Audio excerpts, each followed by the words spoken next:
The sound of splintering wood echoed through the Robinson family backyard as the doorframe gave way. Marcus Robinson dropped the plate of barbecue he was carrying, the ceramic shattering across the patio as black-clad figures swarmed through the broken entrance. Men in tactical gear poured in from both the front and back of the house. Automatic weapons raised, laser sights dancing across the faces of startled guests. On the ground, everybody down now. The commands pierced through the sudden silence as the music cut off. Children screamed, clinging to their parents. Elderly relatives struggled to comprehend what was happening. The summer afternoon air, once filled with laughter and music, now crackled with shouted commands and the static of police radios. James Robinson, family patriarch and retired school principal, stepped forward with his hands raised. There must be some mistake. The butt of a rifle slammed into his stomach before he could finish, doubling him over. His wife Eleanor's scream was cut short as an officer yanked her to the ground. "I said everybody down. This is a police operation." As James gasped for breath on the manicured lawn his family had spent weeks preparing for this day, he caught sight of his neighbor Karen Miller, watching from her second-floor window, phone still clutched in her hand, a satisfied expression hardening her features. 3 days earlier, the Robinson family home had buzzed with anticipation.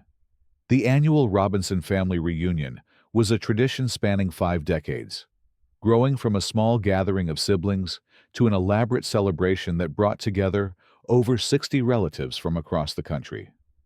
This year marked the 50th anniversary, and James and Eleanor had spent months coordinating the special occasion. Eleanor supervised the setup of rented tables and chairs in their spacious backyard, while James hung the hand-painted banner across the back fence. Robinson family, 50 years strong. Their son Marcus, a corporate lawyer who had flown in from Chicago, arranged a sound system while their daughter Aisha directed her teenage children in hanging string lights through the oak trees that dotted the property. "Daddy, you outdid yourself this year," Aisha said, admiring the decorations as twilight approached. The spacious colonial home that James and Eleanor had purchased 27 years ago in Oak Ridge Estates, one of the first black families to move into the predominantly white suburb, had never looked more welcoming. James beamed with pride. 50 years deserves something special. Your grandmother would have loved to see how we've all flourished. Eleanor joined them, clipboard in hand. The permits all finalized. I confirmed with the city again today. We're approved for amplified music until 10 p.m. and parking accommodations for the overflow. James nodded. Better safe than sorry. Things have been tense lately. He didn't need to elaborate. Despite living in Oak Ridge for nearly 3 decades, the shifting demographics had created new tensions in recent years. The neighborhood association meetings had grown increasingly hostile, with thinly veiled complaints about changing character and neighborhood standards. From across the fence, Karen Miller emerged onto her deck. She had moved in 5 years ago following her divorce and had made her presence felt immediately, questioning every delivery truck, lawn service, or visiting friend who arrived at the Robinson home. Her gaze now lingered on the preparations, her lips pressed into a thin line. "Good evening, Karen," Eleanor called, her tone deliberately pleasant. "Beautiful evening, isn't it?" Karen nodded stiffly. "Quite the setup you have there. Expecting a crowd?" "Just the family," James replied. "Our annual reunion is this weekend." "All weekend," Karen's eyebrows arched. "That sounds extensive." "Just Saturday afternoon and evening," Eleanor explained, her smile unwavering. "We have all the proper permits for the music and parking." Karen's gaze swept over the decorations once more. "Well, I hope it won't be too disruptive to the neighborhood. Some of us value our peace and quiet." As Karen retreated inside, Marcus stepped closer to his father. "Why do you even bother being nice to her? She's reported us to the HOA 3 times this year alone." James shook his head. "We've lived here long enough to know which battles are worth fighting. Her complaints never stick because we follow every rule to the letter." He patted the permit papers Eleanor held. "Documentation is our armor, son. Always has been." By Saturday morning, the Robinson home transformed into a hub of activity. Cousins who hadn't seen each other in years embraced on the front lawn. Children chased each other around carefully tended flower beds, while the older generation settled into chairs beneath the shade of oak trees, trading stories that improved with each retelling. Marcus manned the grill, arguing good-naturedly with his Uncle Raymond about the proper way to smoke ribs. Aisha coordinated the potluck table, arranging dishes that represented family recipes passed down through generations. Eleanor moved through it all with practiced grace, introducing new spouses to distant relatives, making everyone feel connected to the larger family story. James stood on the back porch, taking in the scene with quiet satisfaction. His father had started these gatherings in a cramped apartment in the city, determined that his children would know their heritage, even as they pursued opportunities that had been denied to him. Now, watching his grandchildren playing in this spacious yard in a neighborhood his parents could never have imagined living in, James felt the weight and wonder of their journey. From inside the house, James's brother Michael approached with a glass of lemonade. "Penny for your thoughts, big brother." James smiled. "Just thinking about how far we've come, Dad would be proud. He'd be showing off this house to everyone who would listen." Michael laughed. "Remember how he used to say, 'Your address doesn't define you, but it sure can confine you.'" They finished together, chuckling at the familiar saying. "Some things haven't changed as much as we'd like to think," James added, his eyes drifting toward Karen's house, where curtains quickly closed as he looked over. "Still having trouble with that neighbor?" Michael asked. "Nothing we can't handle. She seems to think this neighborhood has an invitation-only policy." James shrugged. "But we're not going anywhere. This is our home." As the afternoon progressed, the celebration hit its stride. The DJ, a young cousin building his business, transitioned from classic soul to contemporary hits. Children organized an impromptu dance contest, while the adults cheered them on. The volume rose with the collective joy of family reconnecting, stories being shared, and memories being made. No one noticed Karen Miller standing at her bedroom window, phone clutched tightly in her hand, lips moving as she spoke intently to someone on the other end. The 911 dispatcher's voice was professional, but concerned. "Emergency services. What's your situation?" Karen Miller paced her bedroom, phone pressed to her ear, occasionally peering through her blinds at the gathering next door. "I need to report a large, suspicious gathering at 1487 Oak Ridge Drive. There must be 50 or 60 people.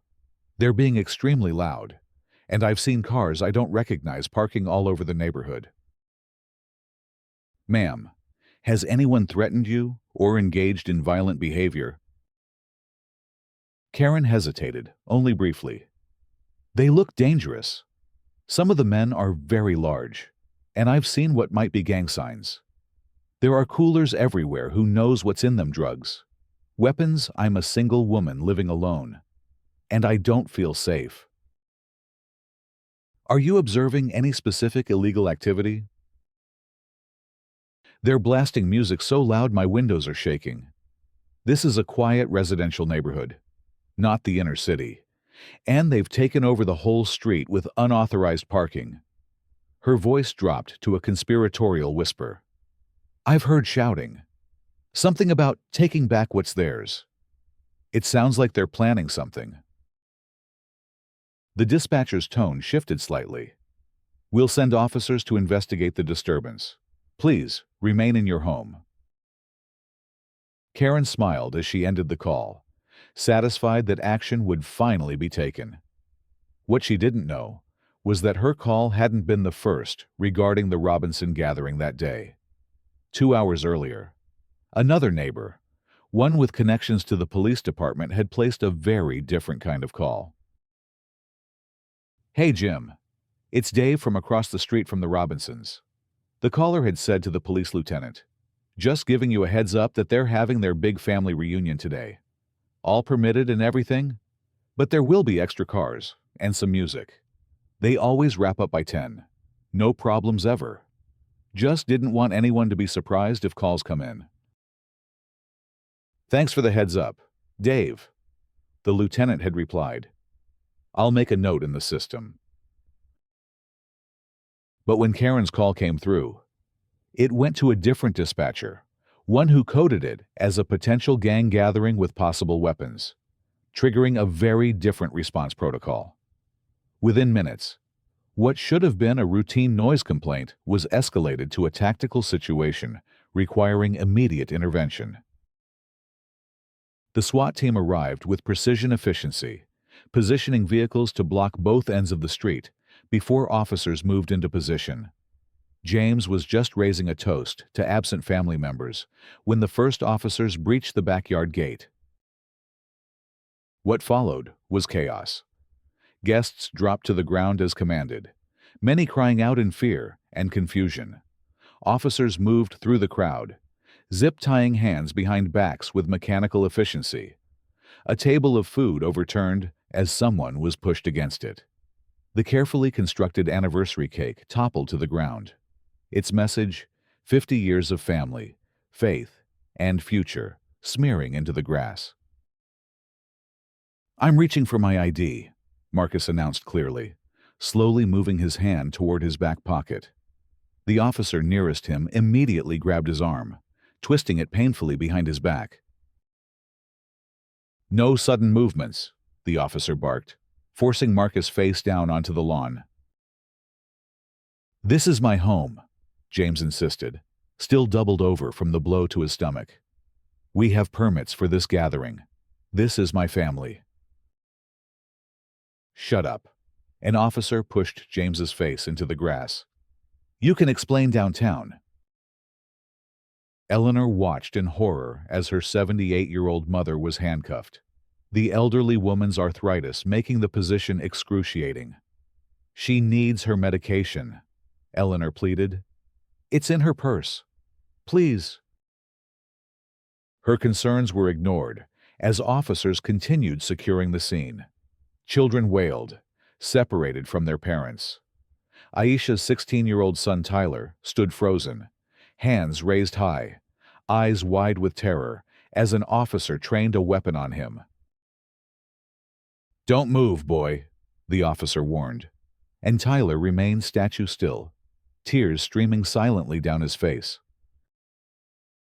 In the midst of the chaos, a young officer discovered the permit documentation on a clipboard near the house entrance. He flipped through it with growing concern, then approached what appeared to be the commanding officer. "Sir, they have valid permits for this gathering. Issued 3 weeks ago. Everything in order." The commander glanced at the papers, his expression unreadable behind tactical sunglasses. "Secure the scene first. We'll sort it out after." By the time the yard was secured, 43 family members had been handcuffed, including 3 children over the age of 14. Elderly guests sat on the ground, some requiring medical attention as the stress and physical restraint triggered health episodes. The beautiful celebration lay in ruins, decorations trampled, food scattered, and music equipment damaged during the raid. From her window, Karen watched with satisfaction as people were led to police vehicles. When an officer approached her door for a statement, she composed her features into an expression of concerned citizenship. "I was frightened for my safety. she explained, clutching her cardigan around herself. The noise was out of control, and there were so many of them. I had no idea what they might be planning. The officer nodded, taking notes. Did you hear any specific threats or see any weapons? Karen hesitated. Not exactly, but with that many people, who knows better safe than sorry, right? The Robinson family members were processed at the local police station, charges ranging from disturbing the peace to resisting arrest. James and Eleanor were separated, placed in different holding areas as officers cataloged the detainees. Hours passed before anyone was allowed a phone call.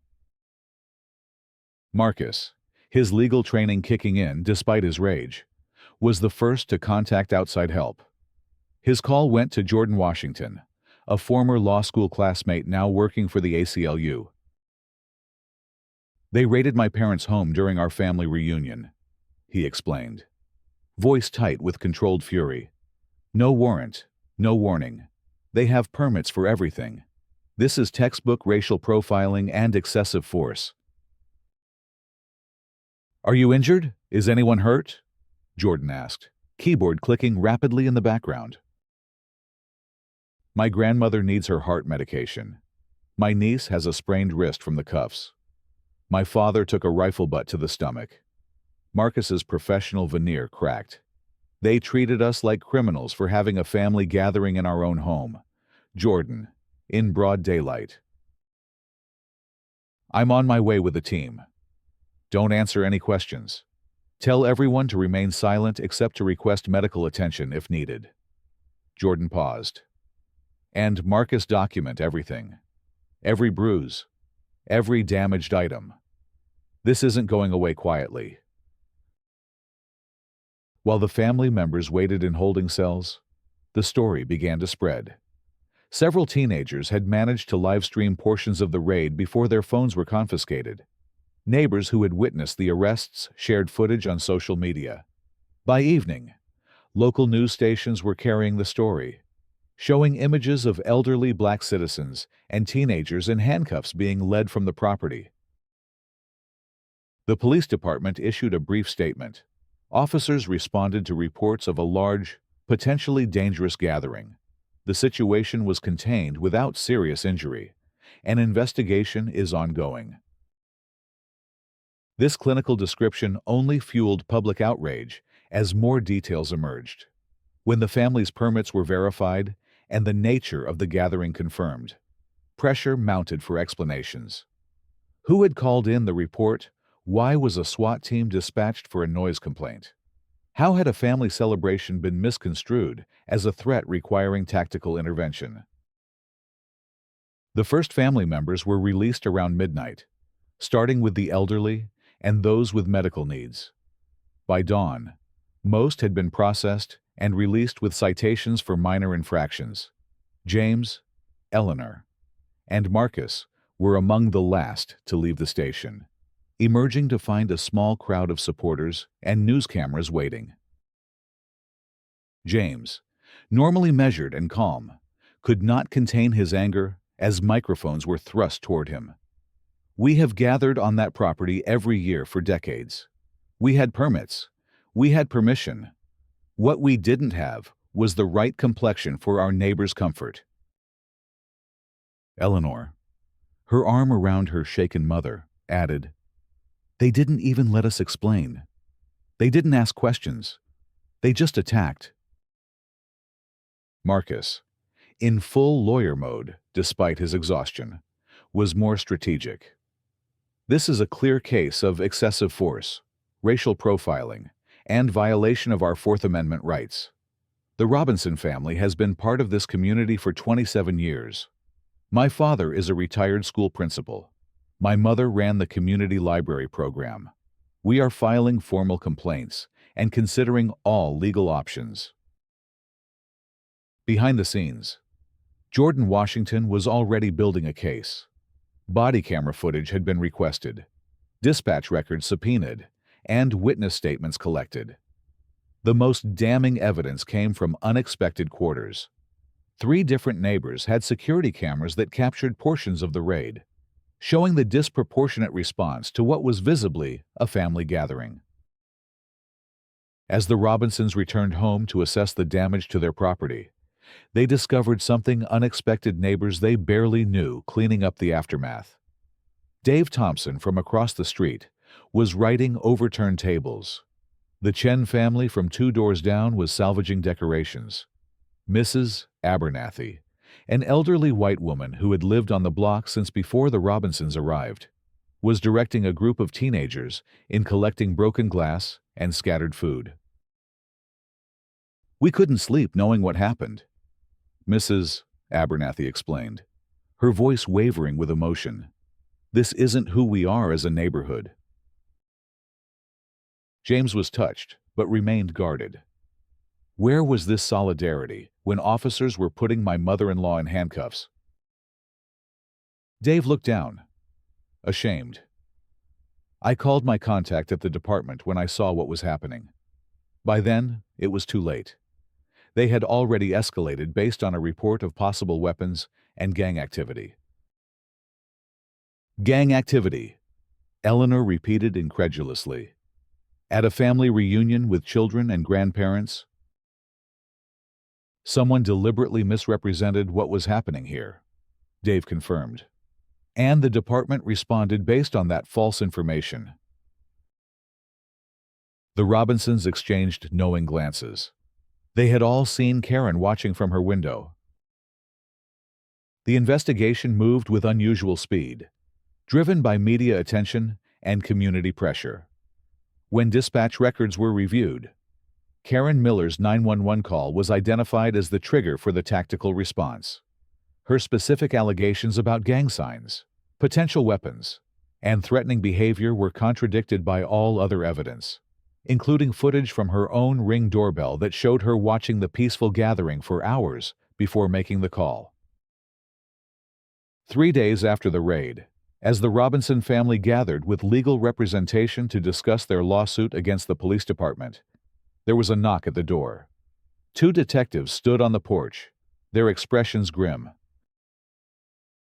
"Mr. and Mrs. Robinson," the female detective began, "we're here to formally apologize for the events of Saturday. The department is conducting a full review of protocols for responding to community complaints." James remained stone-faced. "An apology doesn't erase trauma. My grandson has nightmares. My mother-in-law was hospitalized." The male detective nodded solemnly. "We understand. We're also here to inform you that we're filing charges against Karen Miller for filing a false police report, misuse of emergency services, and potentially hate crime enhancements given the nature of her false claims." Eleanor's eyes widened. "You're actually charging her?" "We've reviewed her call against all available evidence," the female detective explained. "She deliberately mischaracterized a permitted family event using racially charged language designed to trigger a tactical response. This wasn't a misunderstanding. It was a calculated action that put lives at risk." As if summoned by her name, the group's attention was drawn to the window, where Karen could be seen being escorted from her home by uniformed officers. She walked stiffly, disbelief etched on her features, as she was placed in a police car with considerably more dignity than had been afforded the Robinson family members. "This is just the beginning of accountability," the male detective added. "The officers involved are on administrative leave pending review, and the department is revising protocols for verifying complaints before deploying tactical teams." After the detectives left, Marcus turned to his parents.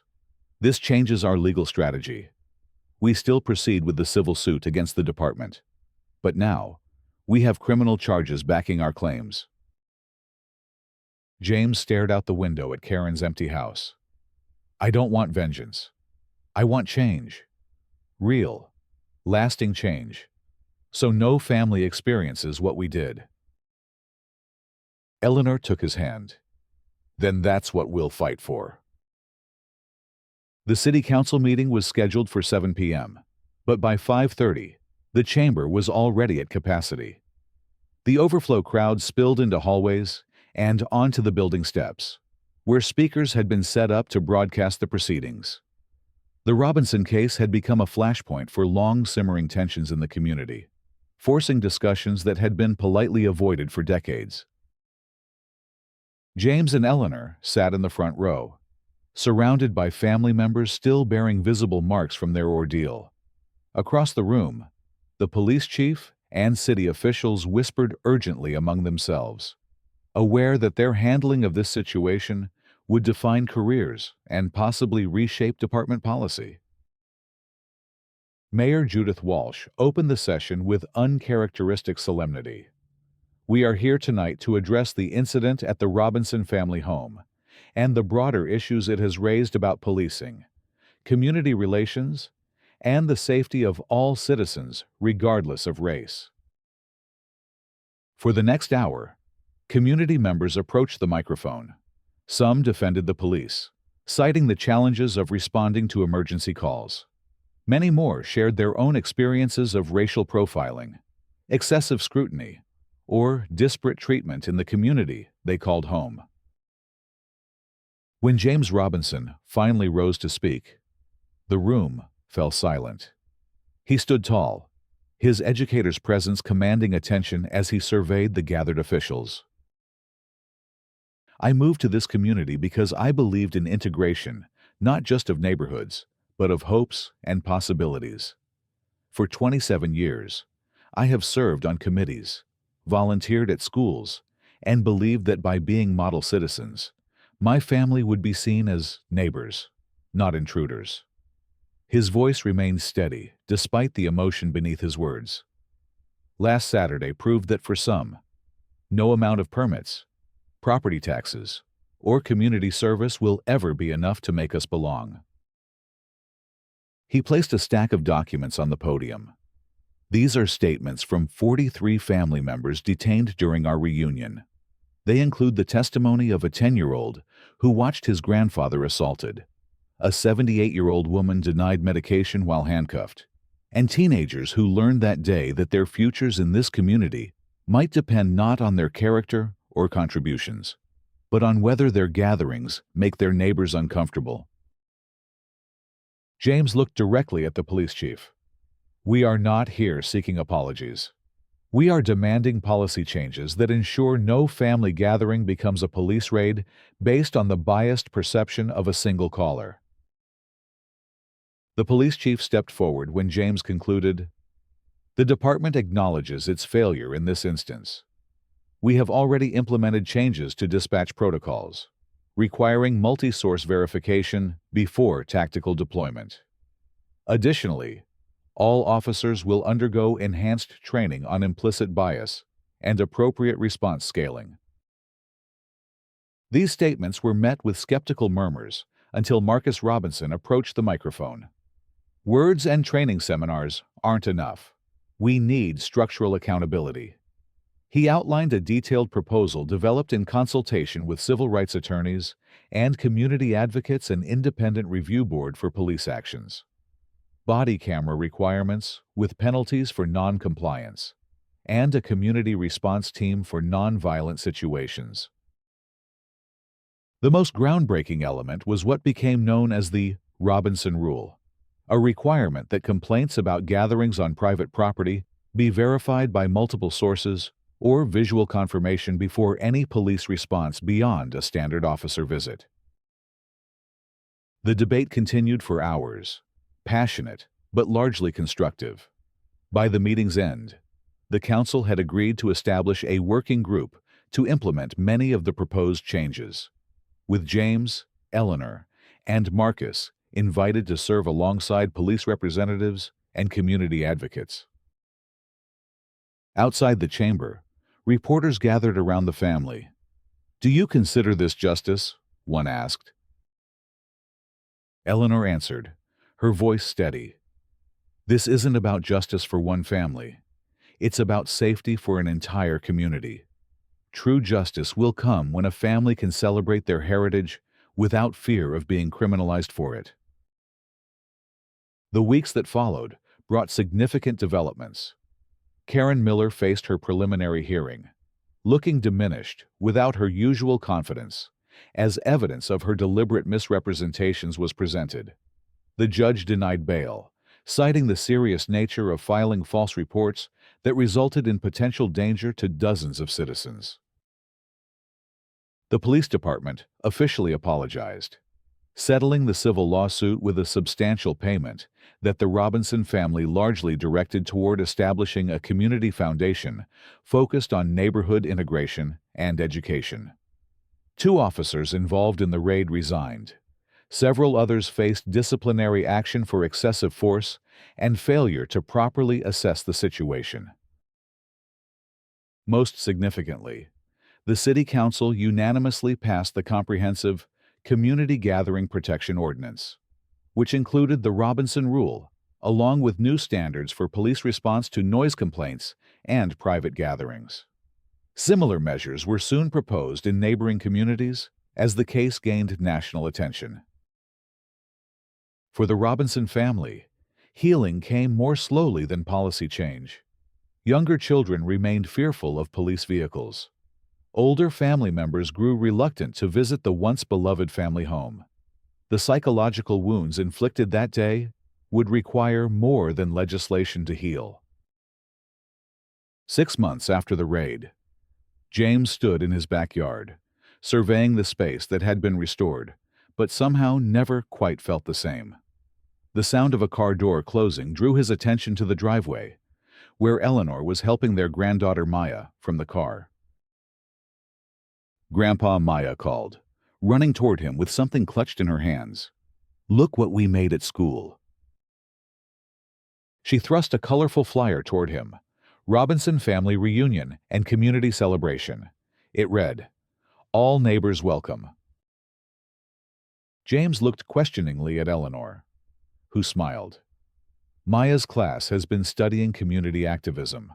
When they learned about what happened to us, they suggested turning our next reunion into a neighborhood event." James knelt to Maya's level. "That's a wonderful idea, sweetheart. But are you sure after what happened?" The 9-year-old's expression grew serious. "My teacher says when bad things happen, we can hide, or we can build something better. I want to build something better, Grandpa." Eleanor placed a hand on James's shoulder. "The children need to see us reclaim our joy. James, we can't let fear have the final word." 2 months later, the Robinson property once again filled with family members from across the country. But this time, they were joined by neighbors who had finally become friends: the Thompsons, the Chens, Mrs. Abernathy, and dozens of others who had been strangers before crisis united them. Tables stretched across the yard, laden with dishes representing diverse culinary traditions. Children played together, oblivious to the invisible boundaries that had once divided the neighborhood. A banner hung across the back fence: "Robinson Family and Friends Community Strong." As James prepared to give the traditional family toast, he noticed a police car slowing outside. His body tensed instinctively before the window lowered, and the officer, a young woman recently assigned to community outreach, waved respectfully. "Just checking in. Mr. Robinson," she called. "Everything going well with your gathering today?" James nodded, returning her wave. "Everything's as it should be. Officer, you're welcome to stop by for some food if you're off duty later." As the police car drove away, James turned back to his expanded family circle, relatives by blood and neighbors by choice, and raised his glass. "To 50 years of family tradition," he began, his voice carrying across the attentive gathering, "and to new traditions of community that will carry us through the next 50. Glasses lifted in response, catching the late afternoon sunlight. Where Karen's house once stood, watched like a sentinel. A new family had moved in: a young interracial couple who had joined the celebration with shy enthusiasm. their toddler, already making friends among the Robinson grandchildren. Eleanor leaned close to James as conversations resumed around them. "We did it," she whispered. "We changed more than policy. We changed hearts." James watched Maya leading a group of children in the electric slide. Neighborhood kids learning the steps from Robinson cousins. "Not us," he corrected gently. "Them. The next generation won't just integrate spaces, they'll transform them." As music filled the air, kept at a respectful volume, in accordance with the new ordinance that bore their name, the Robinson family's interrupted gathering finally found its proper conclusion, not in silence or fear, but in the strengthened bonds of a community forever changed by confronting its deepest divisions and choosing, deliberately and imperfectly, to heal together.